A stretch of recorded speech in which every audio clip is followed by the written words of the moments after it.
एक समय की बात है। एक राज्य में एक राजा राज करता था। उसके महल में एक खूबसूरत बगीचा था।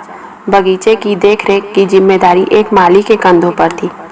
माली अपने बगीचे में पूरा दिन काम करता और पेड़ पौधों की अच्छी देखभाल करता था। राजा माली के कामों से बहुत खुश था। बगीचों में एक अंगूर की पेड़ लगी हुई थी। पेड़ में अंगूर के ढेर सारे फल लगे हुए थे। एक दिन एक चिड़िया बगीचे में आई और उसने अंगूर के पेड़ पर लगे अंगूर चखे। अंगूर का स्वाद बहुत ही मीठा था, इसलिए चिड़िया रोज दिन बाग में आने लगी और अंगूर के पेड़ पर बैठकर अंगूर चुनती और मीठे अंगूर खा लेती। खट्टे और अधपके अंगूर को वह नीचे गिरा देती थी। चिड़िया की इस हरकत पर माली को बहुत गुस्सा आया। वह उसे भगाने का बहुत प्रयास किया, लेकिन सफल नहीं हो पाया। बहुत प्रयासों के बाद भी जब चिड़िया को माली नहीं भगा पाया, तो वह राजा के पास चला गया। उसने राजा को चिड़िया की पूरी करिस्तानी बता दी और बोला, महाराज, चिड़िया ने मुझे तंग करके रखा है। उसे काबू में करना मेरे बस के बाहर है। आप ही कुछ करें। राजा ने खुद ही चिड़िया को निपटने का फैसला लिया। अगले दिन वह भाग गया और अंगूर के घने पेड़ के आड़ में छुपकर बैठ गया। रोज की तरह चिड़िया आई और अंगूर के पेड़ पर बैठकर अंगूर खाने लगी। अवसर पाकर राजा ने चिड़िया को पकड़ लिया। चिड़िया ने राजा की पकड़ की आवाज से उसे बहुत ही प्रयास किया, किंतु वह असफल रहा। अंत में वह राजा से याचना करने लगी कि चिड़िया उसे छोड़ दे। राजा इसके लिए तैयार नहीं हुआ। तब चिड़िया बोली, राजन, यदि तुम मुझे छोड़ दोगे तो मैं तुम्हें ज्ञान की 4 बातें बताऊंगी।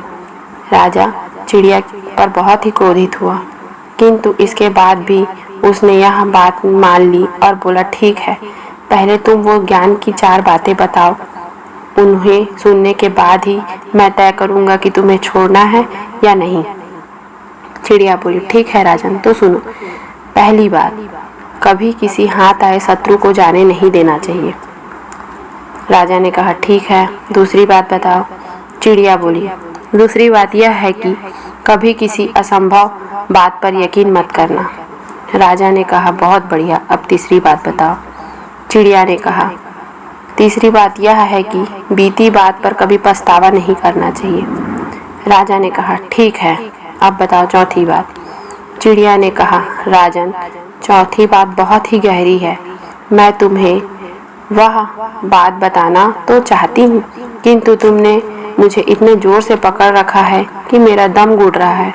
तुम अपनी पकड़ थोड़ी ढीली करो तो मैं चौथी बात बता पाऊंगी। राजा ने चिड़िया की बात मान ली और अपनी पकड़ ढीली की। पकड़ ढीली होने पर भी चिड़िया राजा के हाथ से फिसल गई और उड़कर पेड़ के डाल पर जाकर बैठ गई। राजा उसे ठगा सा देखता रह गया। पेड़ की डाल पर बैठी चिड़िया बोली, राजन, चौथी बात यह है कि ज्ञान की बात सुनने पर से कुछ नहीं होता, उस पर अमल भी करना पड़ता है। अभी कुछ देर पहले ही मैंने तुम्हें ज्ञान की 3 बात बताई, जिन्हें सुनकर आपने उन्हें अनसुना कर दिया।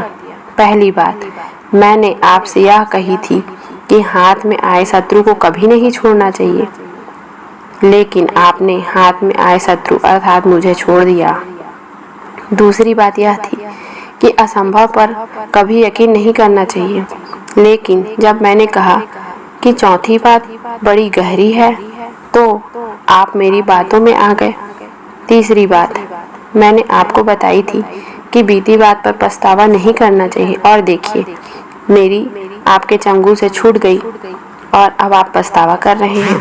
इतना कहकर चिड़िया वहां से उड़ गई और राजा देखता रह गया। दोस्तों, इस कहानी से हमें यह सीखना चाहिए कि मात्र ज्ञान अर्जित करने से कोई ज्ञानी नहीं बन जाता। ज्ञानी वह होता है जो अर्जित ज्ञान को अपने आप पर अमल करे। जीवन में जो बीत गया उस पर हमें कोई नियंत्रण नहीं है, लेकिन जो वर्तमान में है वो हमारे हाथ में है। आज का वर्तमान ही कल के भविष्य का निर्माण करेगा। इसलिए वर्तमान में रहकर कर्म करना चाहिए और अपना भविष्य बनाना चाहिए। तो दोस्तों, अगर आपको ये कहानी पसंद आई हो तो मेरे चैनल को लाइक करें, सब्सक्राइब करें और शेयर करें। फिर मिलते हैं दोस्तों एक नई कहानी।